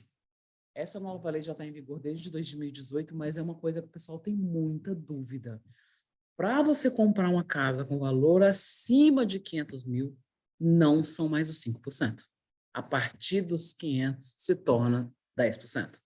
Então, aqui, exemplo de uma casa de $500.000, você vai pagar $25.000 de entrada. O total, no caso, essa casa que eu estou colocando de 700 mil, você tem que pagar 10% em cima dos 200 mil, se tornando, então, 25 mil. E o total é 50 mil, não 45. Porque foi um erro de digitação. Uma outra coisa que vale muito a pena dizer é que você tem que ter o dinheiro do seu down payment, eles têm que estar na sua conta há 90 dias. Não existe jeitinho, não existe pegadinha, não existe como. O dinheiro tem que estar na sua conta corrente há 90 dias. Por quê? O governo quer saber de onde que veio esse dinheiro. A maioria dos meus clientes, todos eles têm investimento no Brasil. XP, tem vários investimentos lá, como você mesmo falou, Roberto. Então, normalmente, eles fazem a transferência desse dinheiro pela remessa online ou pela TransferWise, e a gente tem como fazer a tradução a gente faz a tradução dessa documentação e prova que esse dinheiro era seu e que ele estava lá no Brasil. Essa é uma parte do meu trabalho que eu não cobro, faço gratuitamente para todos os clientes. Muita gente tem muito problema com isso quando vem para um banco tradicional. Vai lá no banco, a pessoa não fala português, não entende nada, você chega com os extratos, que eles falam, você não vai conseguir comprar a casa agora, porque o dinheiro tem que estar na conta por lei, não existe possibilidade nenhuma de mudança. O dinheiro tem que estar na conta há 90 dias. Então, se você tem esse dinheiro lá no Brasil, ele tem que ser transferido para cá e a gente tem que mostrar todos os rendimentos de 90 dias nas suas contas de investimentos no Brasil. Tá? Então, essa é uma coisa muito importante. conta para mim, para os meus clientes, porque a maioria das pessoas, elas não têm esse entendimento. Se você for no banco direto, ele vai falar o quê? Você tem que esperar 90 dias, você transferir seu dinheiro no Brasil e o dinheiro está aqui 90 dias na sua conta. Os meus clientes não, porque eu falo português e inglês, entendo todos os tratados no Brasil, simplesmente mostro, straightforward, mostro para os bancos lá, 90 dias de extrato bancário, os caras ali, é só eles pesquisarem um pouquinho, botar no Google ali, vão ver que o XP é uma coisa verdadeira lá do Brasil, e eles fazem tudo isso, né? E aí eu consigo provar que o dinheiro está aqui, sem ter que você esperar mais 90 dias para você poder comprar sua casa própria. Então, isso aqui eu faço com bastante maestria, faço isso todos os dias, é parte do meu trabalho também, e não cobro nada por isso, tá? E essa parte é importante, porque muita gente não sabe, né? Não, meus clientes todos, eles ficam impressionados. Vem muitas pessoas falar comigo, eu não, pode trazer.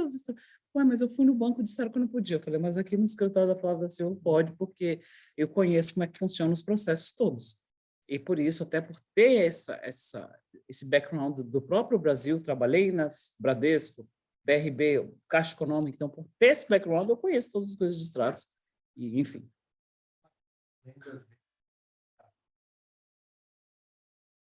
Oh, yeah, eles conhecem. Meu nome tá aqui, eu tenho good reputation. É óbvio que a gente não consegue, todo mundo tem gente também que não gosta, mas eu tenho uma boa reputação e eles já sabem que a maioria.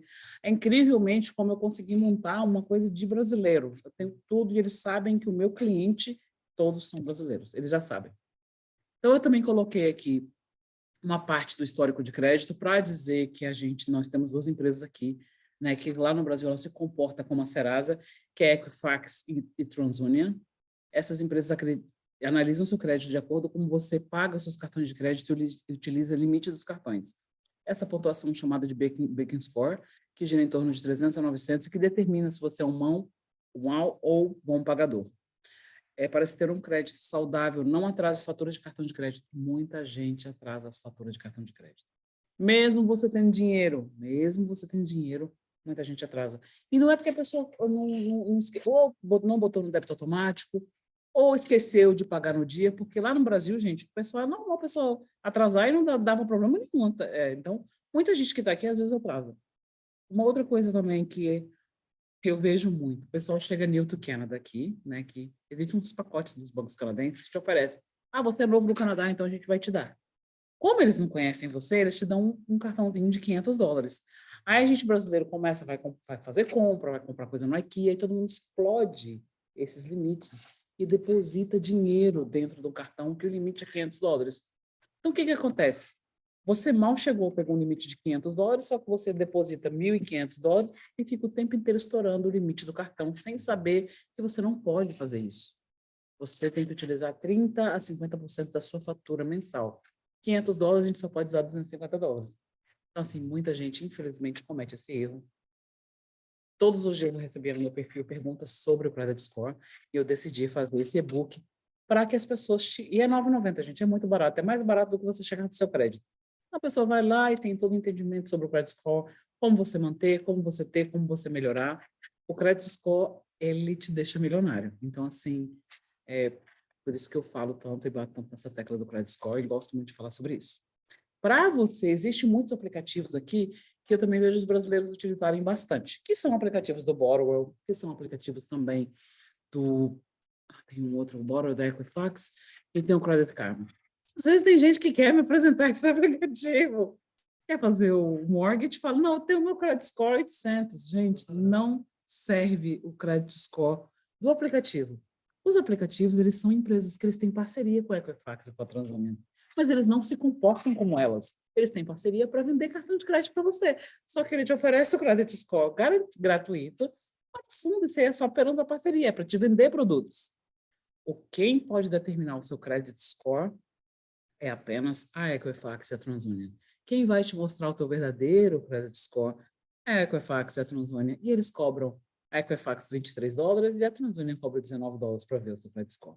Então, aquele credit score que você me manda, né, uma cópia, ele não tem serventia. Nem o mesmo do banco. A gente pode ter uma ideia ali, mas mesmo assim, aquilo ali, para a gente fazer a sua carta de crédito, a gente vai fazer um hard credit check, e será um hit no seu credit score. E, claro, a gente vai obter todas as informações. O credit score é um raio-x da sua vida financeira. Então, a gente vai saber tudo sobre a sua vida e vai determinar se você é elegível para comprar casa própria. Recebi agora há poucos dias de um cliente, eu atendo nacionalmente, agora recebi há poucos dias atrás um cliente de Calgary. Coitado, eles não sabiam que ele tinha um crédito ruim exatamente por causa disso. Ela tinha um crédito abaixo de 600, 582. E no aplicativo do o Borrow, ela estava mostrando que ela tinha 700, só que para o Equifax ela não tinha. Então, também pode haver erros nas suas pontuações. Não ache que é só o que você vê lá que vai ser para o mortgage, é completamente diferente.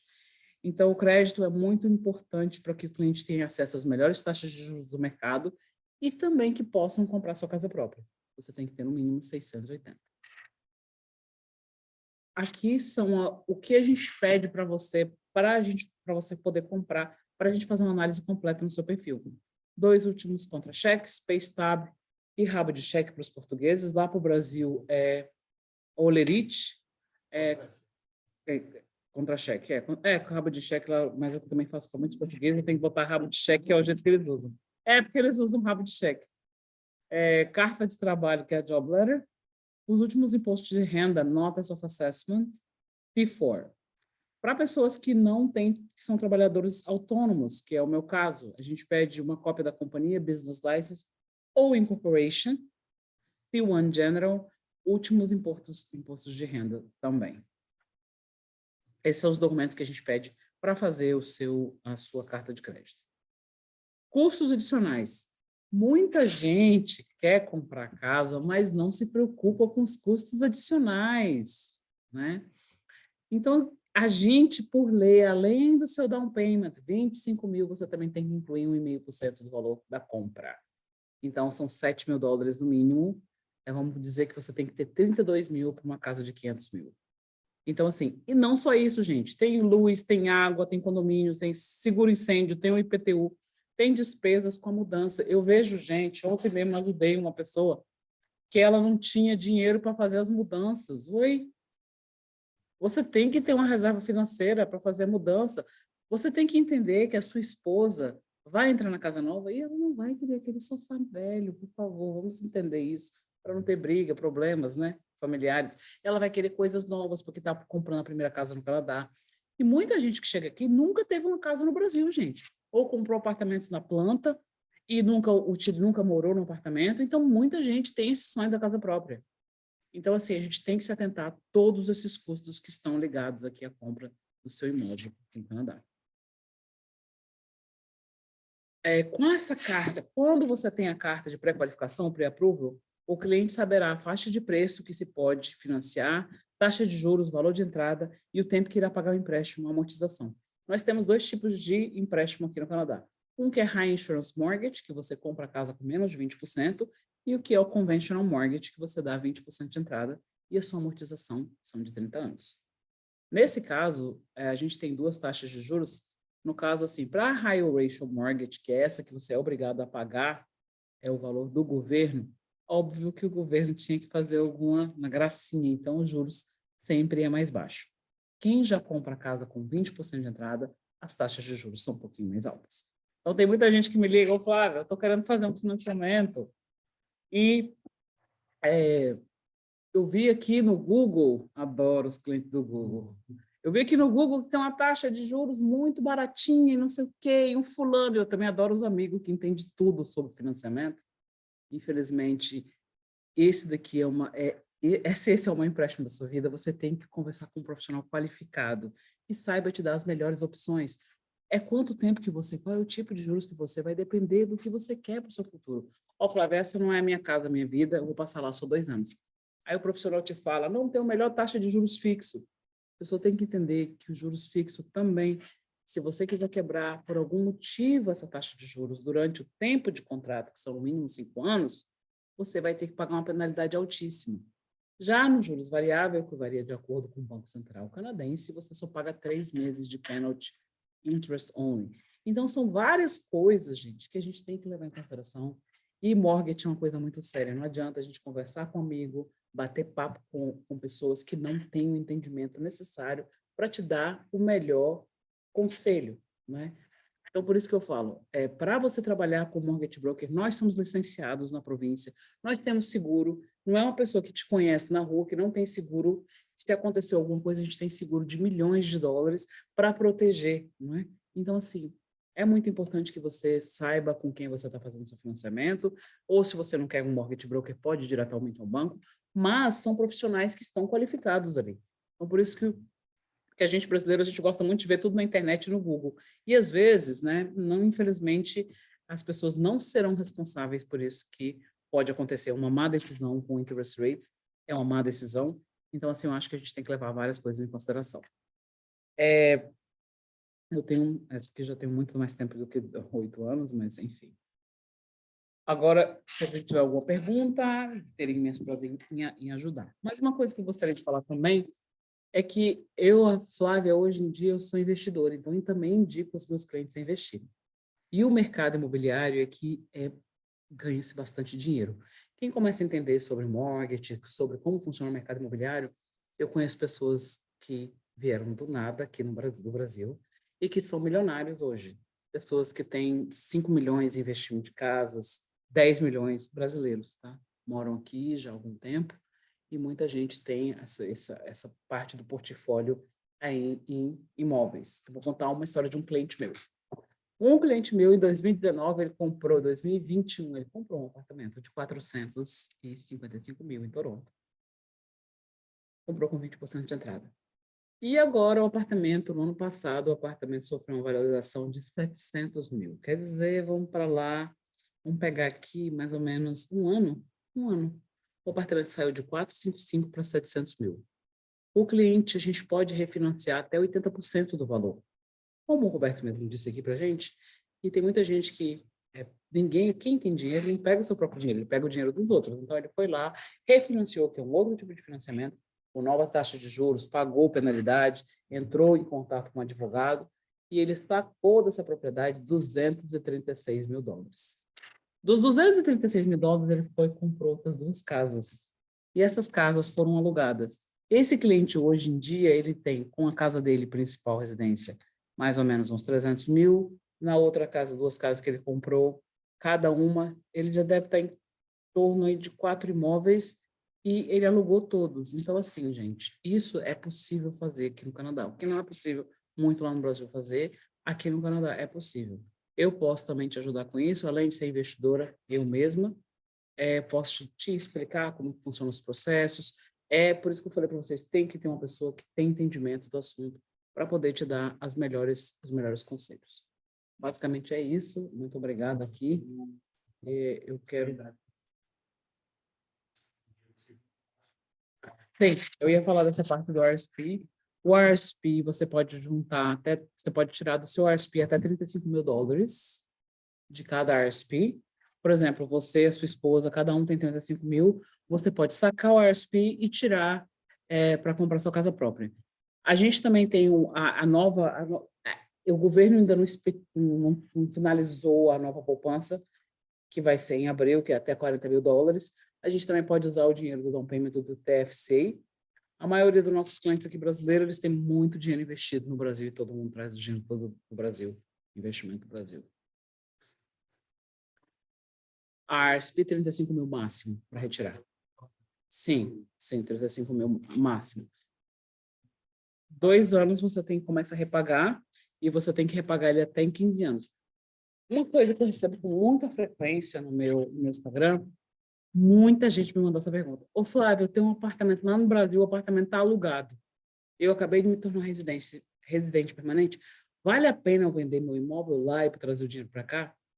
Gente, então vamos lá. Se você tem um apartamento que é alugado lá no Brasil, esse apartamento vai estar te pagando quanto de aluguel lá? R$1.500, R$1.700, e você pagando $2.800 de aluguel aqui no Canadá. Tipo assim, é umas contas que não fecha, entendeu? Eu olho assim e falo, olha, pelo amor de Deus, vende o apartamento lá no Brasil, traz os 5% para cá e compra aqui, porque as pessoas... eu recebo muita mensagem de cliente mesmo, que é investidor lá no Brasil. Eu falava, me desculpe, mas o dinheiro daqui não vale nada aqui nos investimentos aqui no Canadá. O meu dinheiro está muito melhor, eu ganho muito mais dinheiro lá. Mas assim, não tem aqui, gente. não fecha. Não faz sentido. Uhum.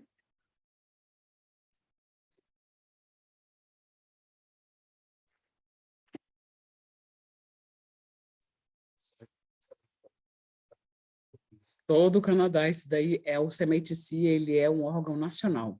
Então, todo mundo tem, salvo algumas províncias que tem algumas coisinhas diferentes aqui com relação à taxa, de, por exemplo, de closing costs. Mas fora isso, é básico, é 5% de entrada. E a gente tem um mercado, muita gente também me pergunta, olha só, Flávia, eu moro aqui em Toronto, mas trabalho online. Muita gente me pergunta isso. Eu posso ir para outra província, desde que você comprove, né, com seu empregador que você trabalha online, que você não precisa vir aqui, você pode sim. Tem muitos clientes que têm comprado casas em Ottawa, em Calgary, em Moncton. Ninguém está indo para BC porque o mercado de lá imobiliário é louco. Mas aqui, fora os outros lugares aí do Canadá, tem casas de 300 mil. Eu te mostro um dos clientes meus que eu comecei a atender nacionalmente. Eu estou conversando com outros corretores de outras partes do Canadá. Gente, tem casa lá em Moncton. Eu fiquei chocada. Uma casa em Moncton maravilhosa. Aqui no Toronto seria 1 milhão. Lá foi 400 mil. Uma townhouse maravilhosa. Outros clientes meus que foram para Calgary também, de Toronto, que são daqui, baseado aqui, trabalham remoto, foram para Calgary também, compraram uma casa esse final de semana maravilhosa. Então, eu estou atendendo o Canadá todo e eu vou te ajudar em qualquer parte que você esteja com essa questão aí do financiamento. Dúvidas? Não tem problema, eu estou aqui para ajudar.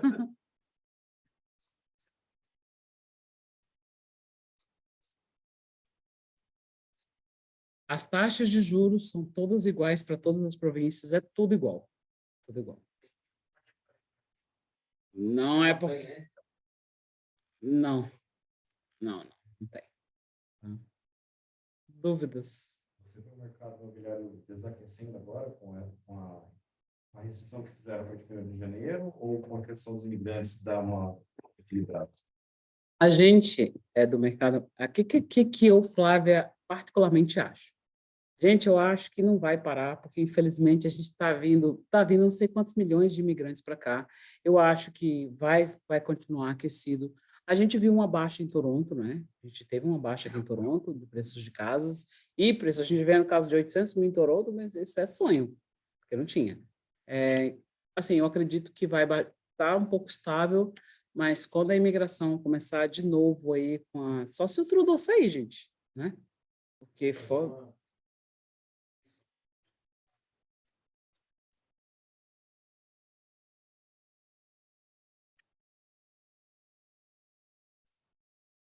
Sim, é isso que eu ia falar.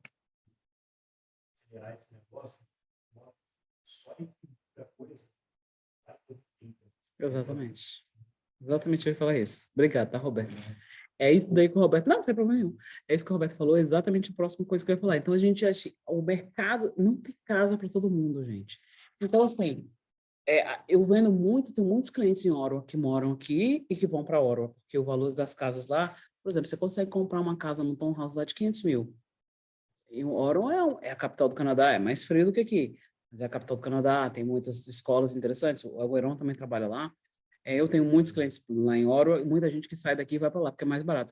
Outras partes também do Ontário, você também pode comprar mais barato. Eu também tenho os clientes em Kingston, tenho clientes em Windsor, Sarnia, Gatineau, era mais em conta.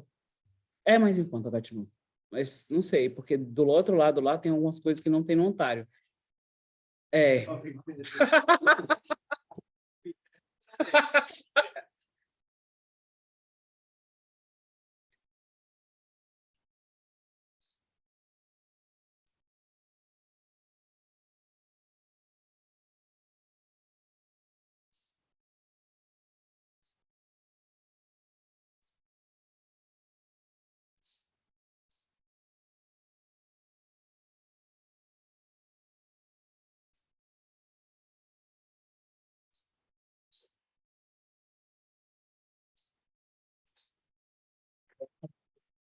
A gente hoje em dia tem, o aluguel explodiu de novo. Na pandemia, o que tinha acontecido? Ninguém podia entrar aqui no Canadá. Então, muita gente conseguiu sair até dos lugares que estavam, porque os aluguéis estavam mais baratos. Mas agora já não existe mais. Alugar em Toronto, 2 quartos, pode preparar 3.300. tá muito caro, tá preço de prestação de mortgage. Meu aluguel de um quarto está 2.800. Então, assim,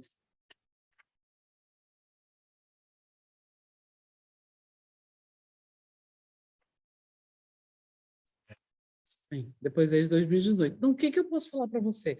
Não adianta você pagar a gente, você está residente aqui, pelo amor de Deus, não paga aluguel, não fica deixando. Tinha várias pessoas, tem gente, meu Deus do céu, tinha um cliente meu que ele morava aqui num apartamento de um quarto com uma criança, um lugar legal ali na beira do Lago Mimico, e um apartamento dele era alugado lá no Rio de Janeiro, um puto com um apartamento, assim, bem bonito.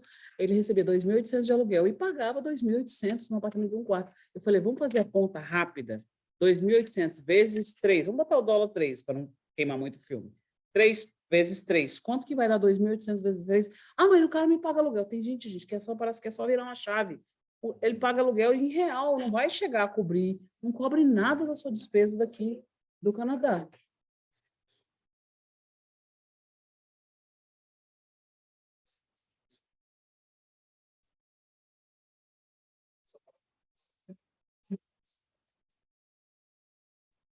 E eu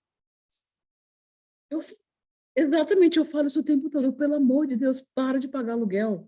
Ah, não, o juros está muito alto. Gente, vamos pegar 3.300 aqui e botar numa mortgage. Vamos esperar que o seu imóvel, igual todos os investimentos que eles falavam, ele vai crescer a equity. Flávio, o que é a equity? Equity é o que o seu imóvel valorizou. Então, assim, é muito mais esperto e, assim, financeiramente falando, vai te dar um resultado muito melhor do que você pagar aluguel.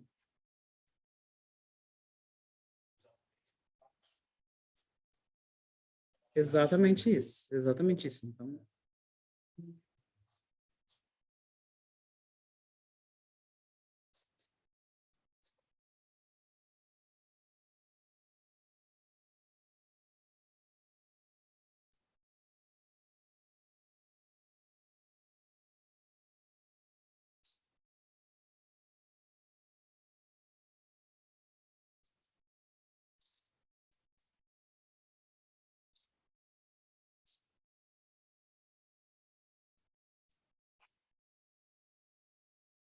tem demanda, gente, tem demanda. Só tiraram, o pessoal achou que tiraram investidores e ia ter um grande boom no mercado. Não teve, desculpa. Então, assim, o que eu sugiro para você que quer comprar, vamos se planejar, né? Vamos se planejar, vamos fazer um planejamento financeiro. Eu não faço planejamento financeiro, by the way, não faço.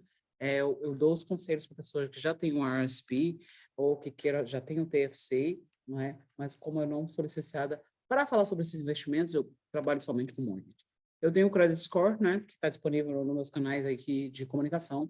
Também tem um curso da Casa Própria, que eu também disponibilizo para você saber todos os detalhes, incluindo uma planilha financeira e também o Credit Score, que custa apenas $99. É a mesma coisa com a consultoria, mas como eu não posso cobrar consultoria, então eu deixo esse material lá com todas as informações para você saber.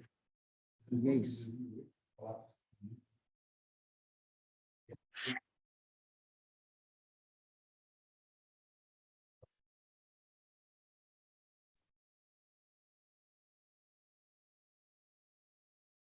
Eu quero que cada dia novos imigrantes do Brasil cheguem aqui, eu vou esperar todos vocês. Não estou achando muito diferente, porque eu tenho clientes também em Montreal que estão compraram uma casa Tom House de 400 mil. Eu falei, então não está tão diferente assim de Ottawa, por exemplo. Não, lógico que a gente não pode comparar o Canadá com Toronto nem com BC. É como se tivesse assim, o Canadá todo e Toronto e BC. Toronto é o maior centro financeiro do Canadá. Ontário é a parte mais rica do Canadá. Então, assim, não tem como comparar o Ontário com o resto do Canadá completo. Tá? Então, assim, Toronto é uma coisa. Assim, tá? Porque eu via casas aí, o pessoal me falava que tinha casa, eu me lembro que tinha um monte de brasileiro, casa 100 mil, que não existia em Moncton. Mesmo em Moncton, né? Que é os prairies das províncias lá de cima, até lá eu estou vendo 350, 400, que não tinha.